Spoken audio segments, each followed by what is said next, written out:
Welcome to Galway once again, Willie.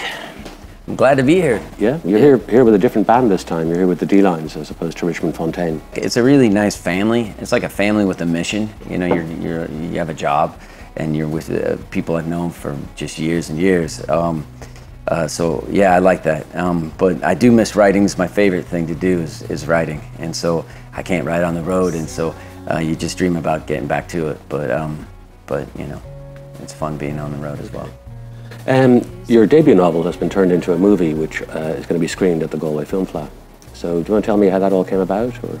Yeah, I was approached by these guys, the Polsky brothers, the directors of the film. Really cool guys, I think originally from Chicago, and they moved to LA and got in the movie business. And you know, I showed them around Reno, Nevada, where the book takes place, and showed them all the, you know, the bars and restaurants and that happen in the book, and the streets and the neighborhoods, and that's it. I hadn't heard from them for 2 years after that or something like that. And then I get a call. I was trying to buy a truck from this, I have horses, you know. I was trying to buy like a big truck, and I didn't know what kind to get. So I knew this guy that knew a guy that knew everything about trucks. So this guy calls me out of the blue. I barely know this guy. He goes, "Hey man, I'm really excited they're making your movie."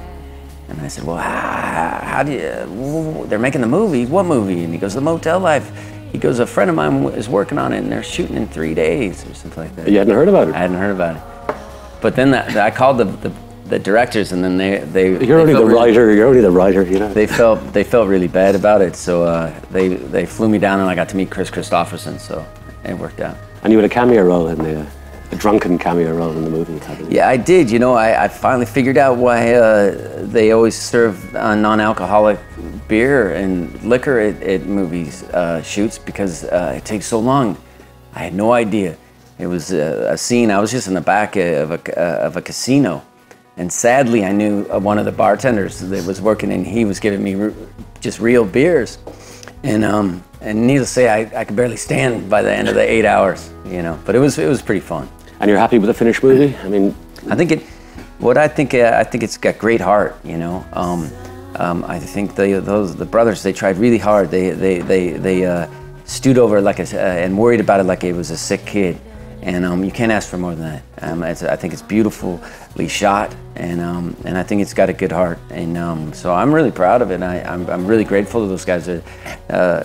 Gabe and Alan Polsky, they're really nice guys to me, and so I hope everyone enjoys it here. Yeah. Any more movie adaptations of your books coming up? Supposedly next year, Lean on Pete's going to get made, but I don't know. I just don't know.